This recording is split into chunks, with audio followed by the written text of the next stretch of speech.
Welcome back to the Zingmar podcast. Today I got Tyler Williams with me, and Tyler is got a big history behind him. He's done some country music singing. He's raced with some of the best out there, race car that is. And so welcome to the show, Tyler. Butch, thanks for having me. Yeah, no problem. Can you give our audience just a little bit of background on who you are, where you're at, and how did you get to where you're at today? For most of the last 20 years, I've leveraged my relationship with fear in the context of a country music career and driving race cars. And so as a country music senior race car driver, encountering fear every single day as I step out on stages and racetracks, learning how to compete, how to lead, how to communicate. And now I use all of that to help audiences and clients create their own breakthroughs, step into their fear, and embrace difficult conversations, and ultimately change their life and business. And obviously fear is every day, right? And so, and a lot of the people that listen to this podcast, they were either at one point or in some place that was fearful, such as entrepreneurship, right? Building a business, or even just managing people or leading a team, in so many different ways. I assume, what's the timeline? Country music started first, or the racing, or was it one and the same? So I sang as a kid, had a bad performance in middle school, didn't perform for over a decade. And towards the end of that decade, I started racing cars, and that helped start gaining my confidence back, being in the public eye, talking on camera, doing interviews. And in my mid-20s, I started doing karaoke, and that was kind of my entryway to get back into music. That started what's been almost a 15-year love affair with creating music, going from the karaoke world to open mic nights.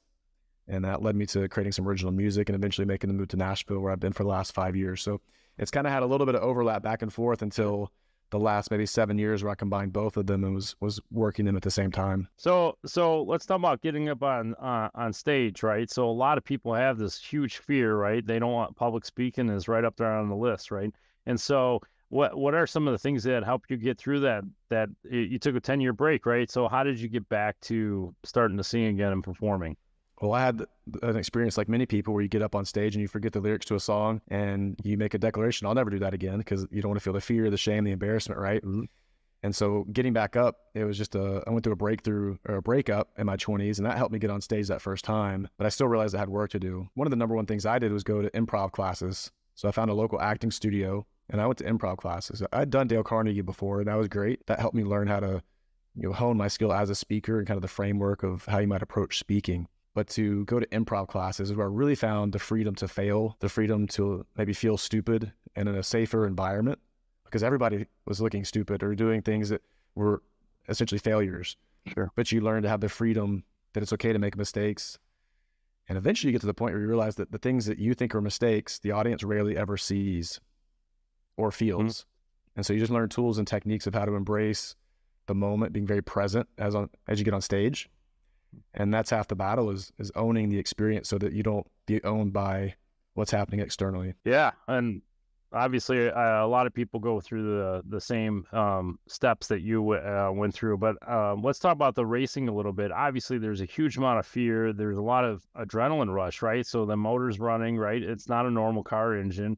Maybe when you start it's a go-kart, right? And then you move your way up, but how is some of the fear on the track? And I think you've done both dirt and track, like asphalt, right? Both of them. And then, so can you talk through some of the fears and how you got through some of those situations while racing on the track? Well, I'm ambitious and I don't do things the traditional route. And so most people would start at a local track in a legend car or bandolero or go-kart, work their way up through several divisions.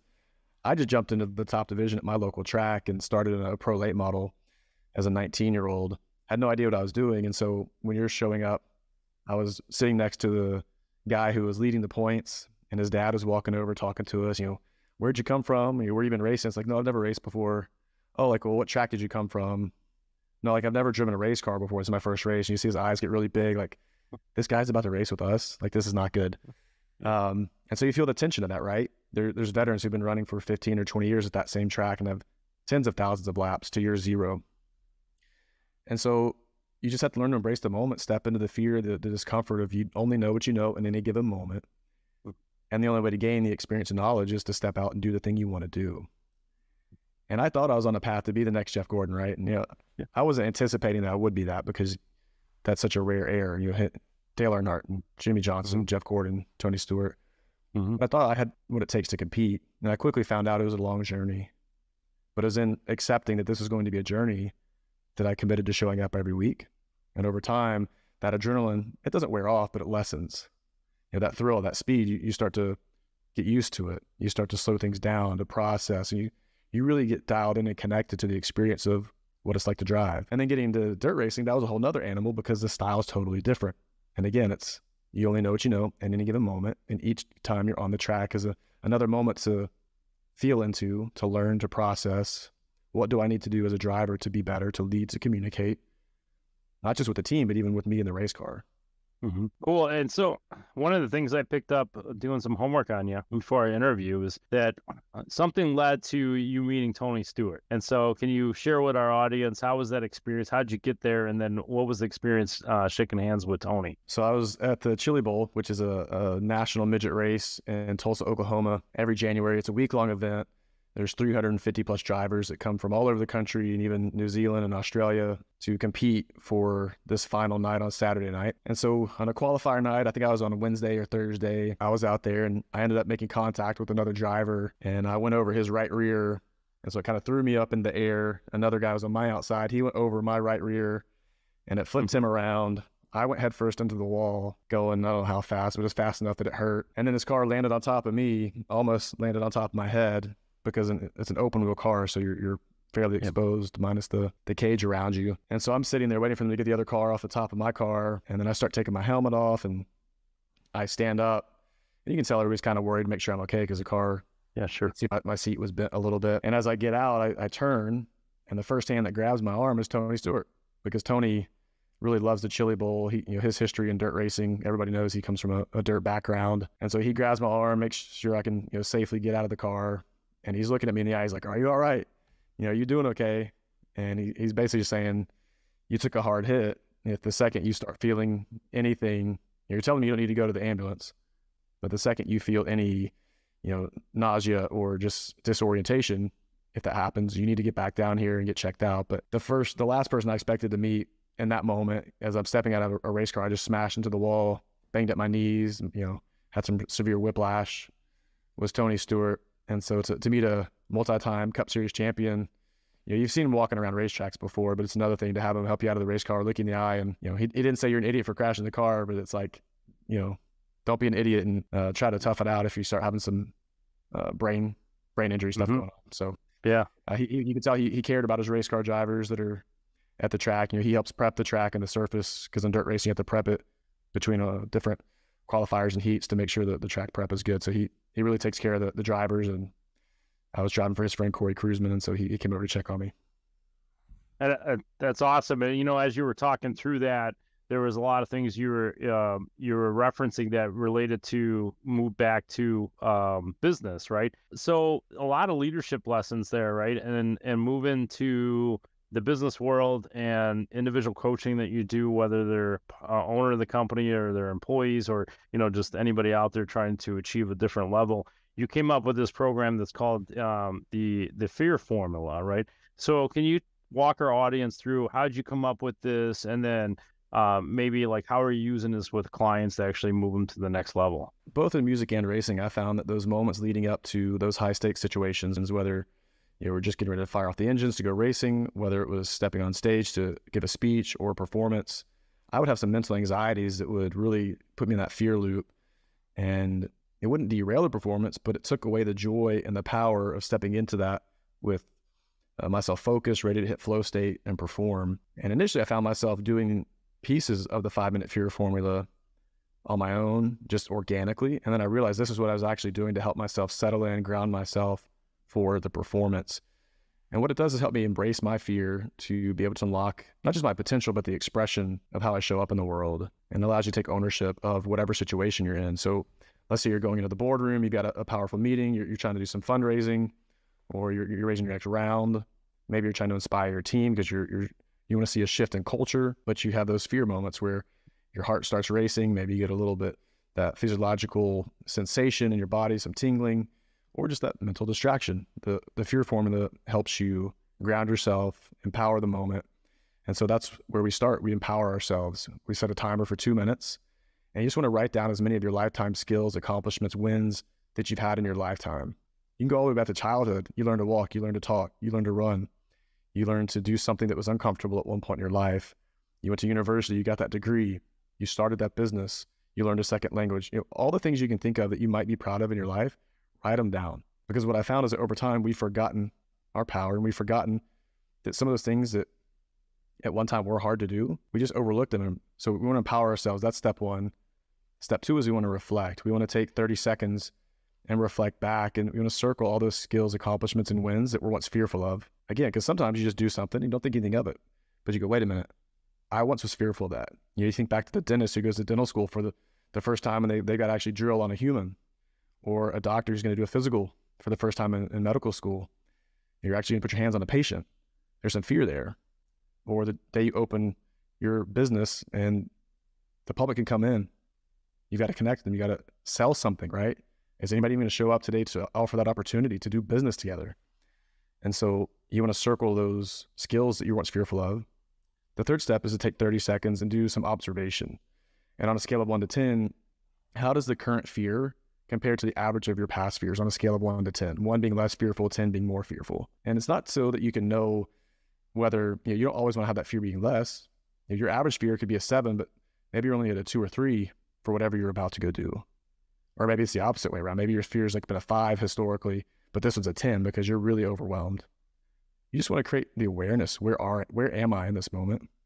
And the last step for 2 minutes, you just want to strengthen your identity around the skills, abilities, and the reasons why you're primed to overcome your current fear and step into your power. And so what this exercise does is give you 5 minutes to ground yourself, to remember your power, to begin to create ownership over your life, and to step into that moment with intention.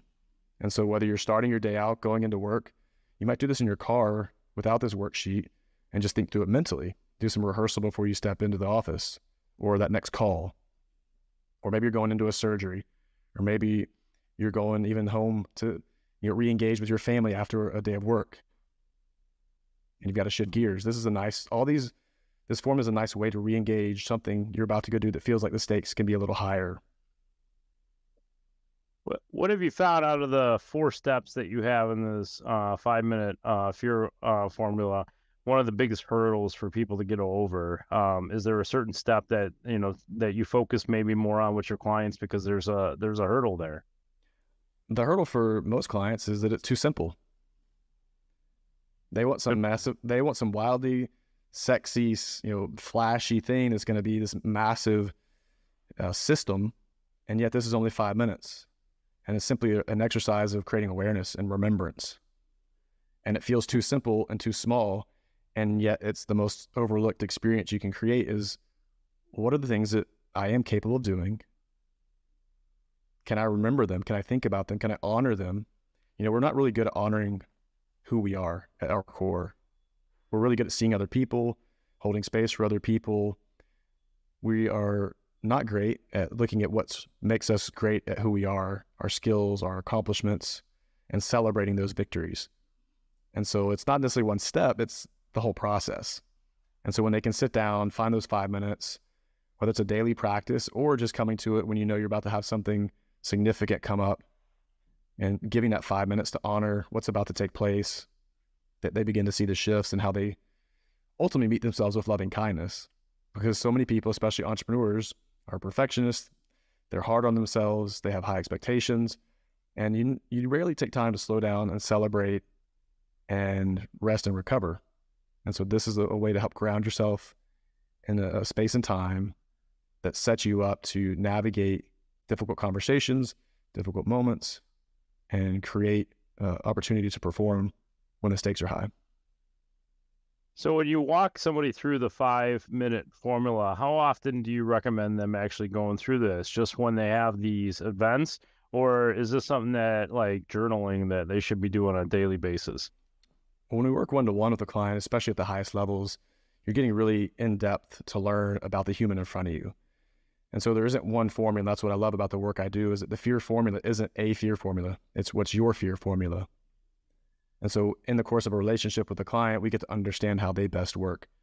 They may need a season where for 90 days, they do this every single day to create that habit of feeling into their own personal life, to create massive amounts of awareness, because they forgotten who they are. They've gotten so far away from what makes them powerful, unique, and connected to that source that they need that remembrance. Somebody else may just need to do that once a week.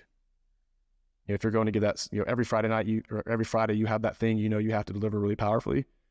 Okay, I'm gonna take this 5 minutes to prepare. It's almost like a meditation.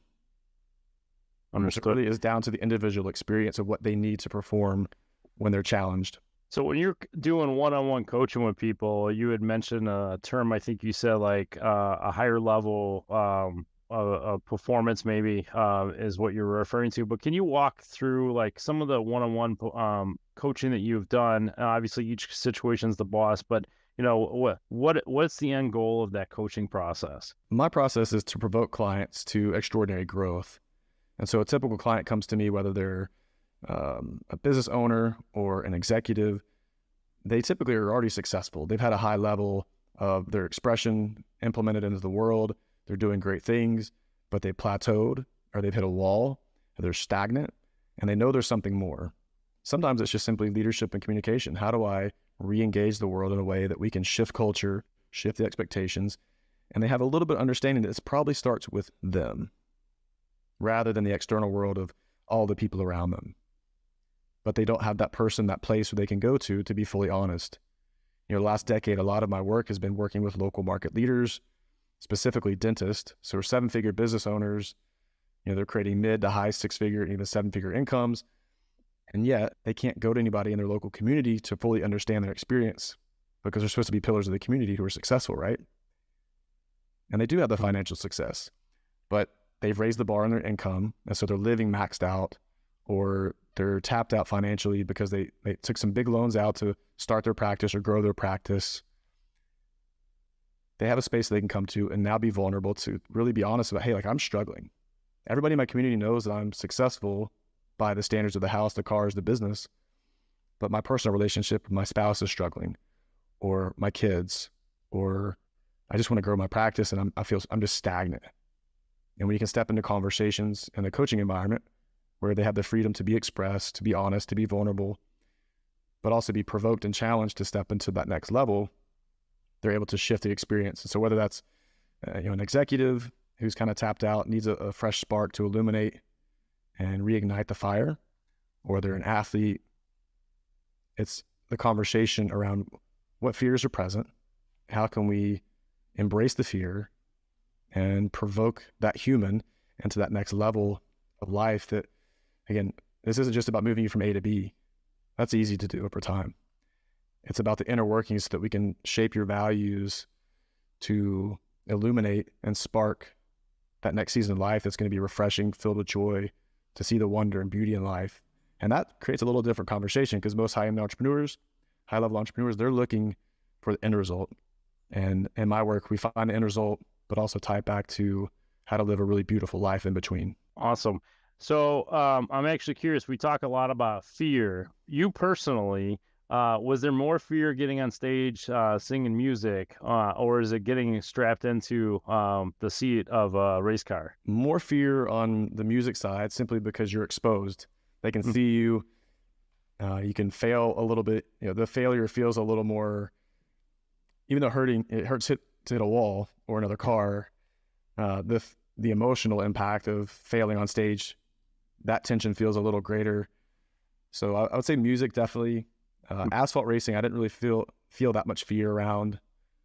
The dirt racing produced a little more fear just because the danger factor is a little higher, and I didn't start dirt racing until I was almost 30.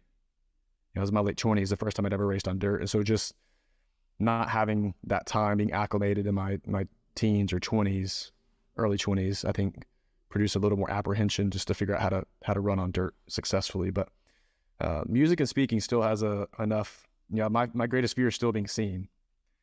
And so if I step on stage, you see me, right? Mm-hmm. And so I even today navigate my personal fears of being seen on stage, but I step into it because that's where my greatest power unfolds and people experiencing me in that way on those platforms. So when you were racing, you went from asphalt to dirt track. Did you have to learn how to drive all over again? Because I've heard obviously the terrain's a little bit different. It was almost a brand new experience. On asphalt, you have a spotter, someone who's up on a stand looking down at the racetrack, giving you information, what cars are behind you, where they are, Hmm. Dirt racing, you don't have that. And so you're basically going off a feel and hearing the engine sounds of cars coming on the outside, or the visual of seeing a car with their right rear flying at you from the inside, and you're sliding through the corner. You're going into a corner, pitching the right rear, and basically driving off of either the left rear or right rear, but you're sideways the whole time. And so it's just a whole new sensation, a different feel, and you really, really have to trust. You have to trust you're driving on asphalt, because you don't want to be flat sideways.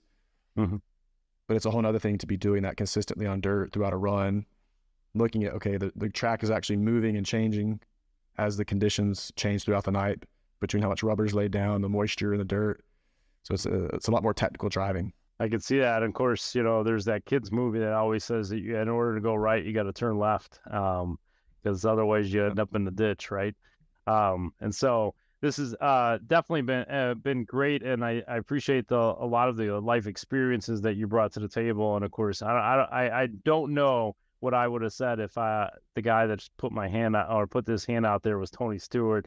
I'm not into racing as much as you. I'm socially involved in it, I guess, to a certain degree. But what guy doesn't like adrenaline rush when it comes to racing? So that would have been a cool experience. But speaking of adrenaline rush, though, so like, how could a guy go from elite sport of racing, and you said you're kind of in transition, so how do you keep the adrenaline feed, right? Because it's not like you could just walk away. So what are you doing now to kind of satisfy that need, that rush, that intensity? Well, we still have opportunities to get in race cars. My friend Corey Cruzman runs a sprint car driving school out in Ventura, California, and so I still go out and play in the dirt sometimes, just to run some laps. I have some friends in North Carolina, as I'm actually making the move from Nashville in a couple of weeks to live in Charlotte for the next season of my life, which is kind of the hotbed of NASCAR and short tracks. So I'll be spending time at plenty of racetracks. And really the beautiful thing about my work with Fear Formula is not only are we doing one-to-one coaching, but we have experiences coming up where we're going to bring clients out in group settings to racetracks, maybe put them in a sprint car at Ventura, maybe put them in a late model at Hickory, let them turn some laps, embrace their own journey and experience through fear, and help them create conversations around how they can navigate leadership and communication through experiences that I've had, but show them a glimpse of my world for a minute. So getting to play with clients in fun settings. Hey, we might even put them in a Lamborghini or a Porsche at certain racetracks around the country and different road courses. So we'll have some fun experiences coming up in 2024 to have some clients, whether male or female, come out and join us at some racetracks to test their fear. Well, definitely hands-on experience when it comes to your Fear Formula. Hey, if anybody that's listening to this podcast that had an interest of reaching out to you, maybe to expand the conversation from where we're at right now, or if they want to do a little bit more with you to talk about the Fear Formula, how do they get in touch with you? The two best places would be my website, tylerwilliamslive.com, or Instagram, which is @twilliamslive. Those are the two best ways. The website has all the music and racing background, plus current coaching and speaking opportunities. If you want to bring me into your organization to stir up the culture just a little bit and provoke some fears and embrace a conversation that maybe hasn't been had before. And if you want to have the 5-minute Fear Formula in hand, you can go to 5minutefearformula.com and download that PDF and put it in front of your face, and you can look at it every single day by printing out a ton of them and just have them ready to go whenever you feel like you need to step into it. And so whether you just want to talk about your fears on Instagram and shoot me a DM, or you want to find out more about some events coming up where we're going to go to some racetracks and provoke some opportunities to step into your fear, I would love just to have a good conversation and meet anyone who wants to step out and introduce themselves. Sounds good, Tyler. This has definitely been good. I appreciate your time and the information you share with our audience. Maybe we'll have you back again, maybe when you get settled in Charlotte. That'd be great, Butch. I really appreciate the time. All right. Thank you so much.